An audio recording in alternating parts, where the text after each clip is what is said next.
Welcome back, everyone. Pal Ponder on Weather here. We've got a very active day in the weather department with all three modes of severe storms. Then yet we have another system that will come in on Friday ahead of a stronger cold front.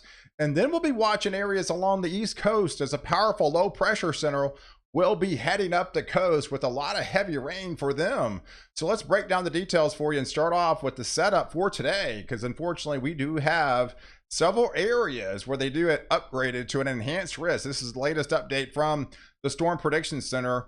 This is kind of rare to see an enhanced risk for portions of Florida here. It's mainly from the Gainesville area all the way down into West Palm Beach with some stronger storms later on this afternoon.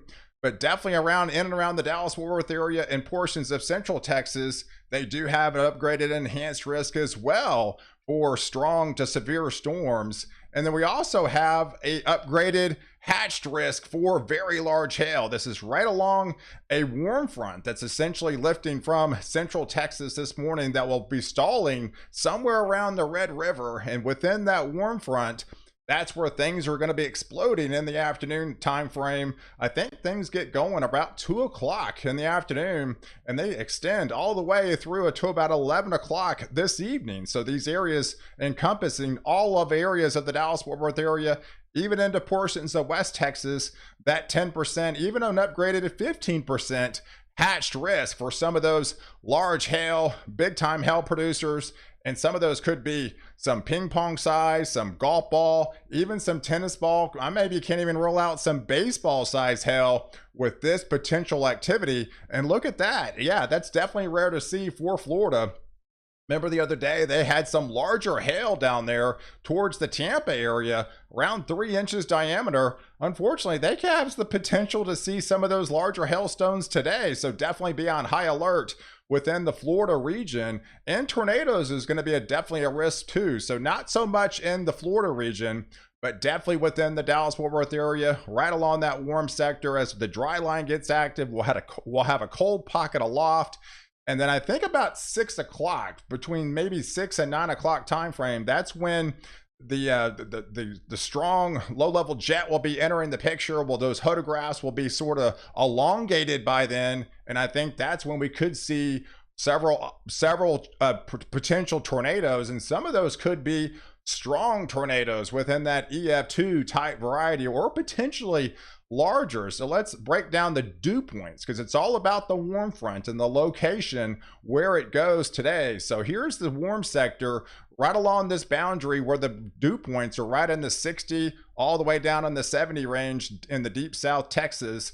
The crucial dew point is right around 55. That's typically where you need to be to have some sort of severe storms. Notice much of Oklahoma, they stay within below 50, and they more or less predominantly on the rain side versus the severe side. There are some exceptions right along the Red River. They could see some severe storms. But nonetheless, let's walk you through the time. Here's the dew points about 9 o'clock. You can follow the time up above my head here. So you can actually see the 60-degree dew points as that warm front will be pinwheeling and lifting up towards through the Metroplex, and probably going to be stalling somewhere around the Red River. So you can see these crucial dew points lifting right along that boundary here, just north of the Dallas-Fort Worth area in the northern counties, essentially basically north of the Highway 380 area. This is the warm sector we're talking about, and this is 1 o'clock. So I think about 2 o'clock, I think the atmosphere starts to turn over. We'll be watching a storm system that's coming in from Amarillo, diving from the northwest to the southeast. And I think really about 2 o'clock, things are going to be starting to turn over, and they're going to be starting to turn severe. And this is when I'm going to be doing live coverage throughout the entire duration event. So definitely come back around 2 o'clock this afternoon through the evening time frame. We'll be doing extended coverage for the rest of the afternoon into the early evening to keep you as safe as possible. But you can see the dew points there right along that boundary. They stop basically right there in the 60 range, and they'll be, feeling the effects of that low-level jet. You can see the dry line out here in West Texas. This is your soupy air mass, basically just south of the Dallas-Fort Worth area. You probably have the greatest instability or the greatest probability of seeing some very large hail today and some strong tornadoes within that sector. But here's, like I said, if we move the needle through time, going through about the 8 o'clock time frame all the way through 9-10 o'clock this evening, storms should be by 11 o'clock, should be past the Dallas-Fort Worth area by then, into portions of central Texas, heading into south central Texas by that time frame. So let's take a look at this. This is your updraft helicity tracks, and this is really concerning, guys. So you got all the dynamics. You basically have all the ingredients really starting to come together for a widespread severe weather outbreak across North Texas. And this is definitely concerning here with the low-level jet, seeing some of these helicity tracks so elongated. So that basically tells you that there's going to be a lot of updraft potential.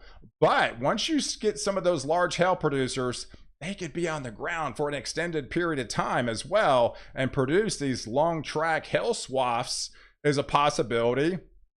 Or we could see some isolated spin up tornadoes also touch down potentially, and some of those could be strong that could potentially be on the ground for an extended period of time as well. So it's definitely concerning to see these systems kind of elongate from northwest to southeast, move across the metroplex like this in such a wide swath. So this is definitely concerning, which could lead to a widespread severe weather outbreak. There will likely be tornado watches issued for this area probably by noon, 1 o'clock this afternoon. So definitely be on high alert and have your weather radios handy. And like I mentioned, I'll be doing live coverage for this particular setup. So definitely come back to this channel and we'll be doing extended coverage all the way through the afternoon into the evening time frame. So let's highlight the radar setup. So here's the setup right now. So we had some showers and thunderstorms that moved across the Dallas-Fort Worth metroplex overnight. There was some big time hail producers down there by Throckmorton. They had a good swath by Haskell, 2 to 3 inch hail. Some of those large hailstones fell out of the sky. But all the atmosphere is starting to clear out across portions of Dallas.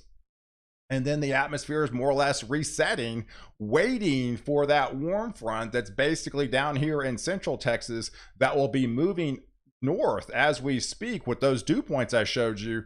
And then as that moves through about 10 noon time, this is when things start to get a little bit more active. So this was the system that was in from Amarillo that'll be diving southeast. So this is basically right around the Dallas-Fort Worth area. This is northwest, south of the Wichita Falls area. We should start to see supercell thunderstorms start to break out, possibly around the noon, maybe 1 o'clock time frame up in that region. And then all the dynamics really start to come together, especially for the northern counties early on. This is about 2 o'clock. So we should see some large hail producers. If you live around the Denton area, the McKinney area, those areas north of the metroplex, probably going to be starting to get impacts from severe storms and seeing it first. And then as we move through the 2 to 3 o'clock time frame, we're going to be starting to see more activity start to build along the dry line and along that cold front that's going to be coming in from the northwest. And the low-level jet will be wrapped up into that energy by then as well. And so we should start to see kind of a broken squall line really start to form. These could be isolated supercells. So I think the initial initiation is going to be your large hail producers. And again, some of those could be some very large hail. In fact, the Storm Prediction Center has also included the word giant in their wording in the latest update. So this definitely has a lot of potential to even, like I mentioned, conclude some of those baseball, and I hope we don't see any softball type size hail with this activity. But yes, this is a main concern today. And then as we get into that 6 o'clock time frame, that's, I think, where we're going to have to be a little bit more concerned of starting to see some spin up tornadoes within this region down here. I think primarily, even though the entire metroplex is over the 10% swath of strong tornadoes, I think the main concern is basically south of the Interstate I-30 corridor within this region. This has probably the highest probability of seeing a tornado, if not a strong tornado. And again, this will be congealing into a solid squall line and become an intense wind threat as well. Probably some 70-mile-per-hour winds associated with this type system. And definitely by 9 o'clock, this is the HRRR guidance. like by 9 o'clock, whenever you see this Boeing feature, that's definitely a concern of very intense winds could be impacting that region, if not a strong tornado by then, within that leading edge of that squall line that will continue to shift across down in the southeast, eventually heading towards East Texas, getting into portions of Central Texas, into the overnight time frame as you start to clear out and wind down for the rest of the evening across North Texas. But all that just continues to dive eastbound, and by the time we get into the day on Thursday, most of the areas will be done across Oklahoma and portions of Texas, but now the area of concern, a much lesser threat, will be draped across portions of New Orleans, down here in Mobile, portions of southern portions of Alabama, especially into the Florida Panhandle area. These areas do have an isolated tornado risk to them as well, and some larger hail potential as well. So definitely be on high alert during the day on that Thursday time frame. So let's break down the details and give you a kind of a widespread depiction on what's going to happen across the nation for the next 48 hours. Here's the setup. So like I mentioned, we do have some activity later on this afternoon across the Dallas-Fort area. I think just a heavier rain is going to be swathed over a good part of Oklahoma. Much needed rain. Not really much severe, but definitely getting a much beneficial rain. Like I mentioned, in western Kansas, there was that snow flying across portions of the Rockies there. And then, yes, about 6, 7, 8 o'clock, there's those squall lines that'll be moving across the state of Florida. That's why you have that enhanced risk, and these could be some big time hell producer storms within this sector as you're dealing with that squall line in and around North Texas and just the heavier rain to the north of there into Oklahoma. And if we swing through the next going into the overnight hours on Thursday, you can actually see during overnight it continues to shift off into the southeast.